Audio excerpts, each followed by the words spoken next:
Well, Tito A and Tita M having alone time with Donnie, Hannah, and Bench. During their flight to New York City, they had Hannah solo for the whole flight. Tita M reunited with Bench, Donnie and Tito A doing morning run and walk in New York. Sabi naman ni Donnie, heartwarming to see comments like these, Donnie being recognized. More than his looks, he is the full package character, personality, and heart. He is a true youth icon and someone worthy of being looked up to. Sabi kasi ng isang Joanna, grabe, I really appreciate Donnie. Not just because of his visuals, but because he is the complete package. His character, personality, and the way he carries himself make him even more admirable. He is well-spoken and incredibly articulate. He is only 28 and it's exciting to think about how much more he will grow and achieve by the time he reaches his peak in his late 30s. Yan po ang positive comment ng isang Joanna para sa isang Donnie Pangilinan. Samantala, meron pong kaguluhang nangyayari sa social media mga kaibigan. Ang pag-aaway ng mga basher of Bel Mariano at ang pagprotekta ng mga solid Bel kay Belinda mga kaibigan. Sabi kasi dito, brace yourselves for the next ASG.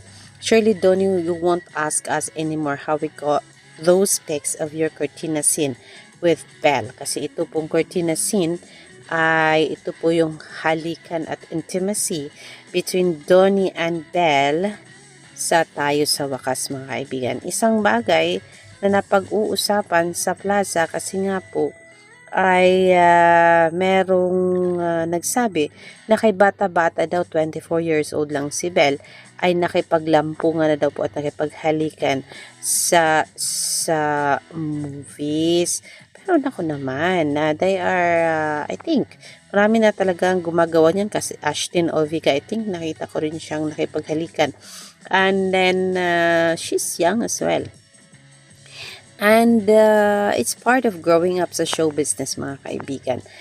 Even Kim Chiu is doing the same on the screen. Hindi lang siguro sanay yung iba na makitang makipaghalikan ng isang Bel Mariano since nasundan nila ang buhay nito since she started very young sa showbiz mga kaibigan. So, sabi ng iba, naku, tawag dito, concentrate na lang po kayo sa mga iniidolo nyo at huwag nyo nang pakialaman ang isang Belinda kasi nga po secure na secure siya, secure na secure sa isang Donnie Pangilinan mga kaibigan, because they do believe meron talagang special thing itong si Donnie and Bel Mariano mga kaibigan. Syempre dahil nasundan nila ang buhay nito sa showbiz for 6 years pa. So yeah, ang mainggit, pikit na lang talaga. Kuha na lang kayo ng isang Donnie Pangilinan na mag-aalaga sa inyo the way inaalagaan niya ang isang Bel Mariano.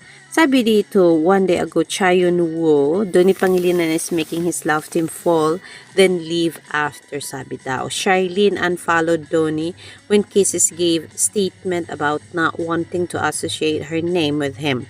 He make move to Marine way before and nagsawa and di na lang tinuloy after dahil wala namang magagawa sa career. Kisses don't want to ship her with this guy. You know why? Pinaasa niya si Kisses before and left hanging, so bakit niyo pa rin pinupush ito? Hashtag Donnie Pangilinan nagtatago sa good image but he can be evil and user, so careful for the next victim. Walang sakit naman ng paratang niya kay Donnie Pangilinan. Sabi ng Queen, buhay ang Don Kiss heart ko. Basta alam ko na sa isang lugar lang sila, happy na kami. What if mag-cross yung landas? Yun man pala. Hindi naman pala sila nagkita at talagang assumption lang ng mga iba na nagkita itong si Donnie and Kisses sa New York City. Kung So, kung tutuusin, ang kasama po ng isang Donnie Pangilinan sa New York City ay ang buong pamilya having the me time kasama ang family itong si Donnie, kasi ito lang I think yung panahon na meron siya available para sa kanilang buong pamilya, mga kaibigan. So, enjoy your stay sa New York, Donnie Pangilinan. Don't bother thinking about yung mga bashers na talagang sinusundan ang bawat galaw mo, dahil yan po ay part ng pagiging sikat, na pagiging pogi. So, kasalanan mo dahil poging-pogi ka. So, kung kaya talagang marami ang gustong ipareha ka sa kanilang mga iniidolong artista o diva. So, yes, mga kaibigan, running, walking with facial maneuvers with this one. Ito daw po yung kasama si Tito A at si Donnie habang gumagala sa New York City. So that is our latest update, mga kaibigan. Kung totoo mang merong special thing ang Donnie and Bel Mariano, wag na po kayong ma-insecure. Kasi kung sila ay sila, magiging sila talaga yan until the end. Sabi ni Jel, enjoy New York City with family boss. So happy na talagang sulit na sulit niya ang time with family. Last time kasi siya parang team building for Media Works plus Pampanga trip with Pangilinan Miranda. Tapos now present na rin siya sa mga international trips nila ni Donnie Pangilinan. So yan po. Aya isang nasa New York din pala si Frankie, kaya pala ang kulit sa comsec ni Donnie. Aba.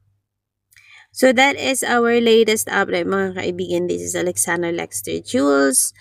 Pa-blind item man yan or whatsoever. Stick po tayo dun sa pinaniwalaan natin. So kung anong meron ang isang Donnie Pangilinan. O diba? Alexander Lexter Jules, magandang hapon po sa inyong lahat.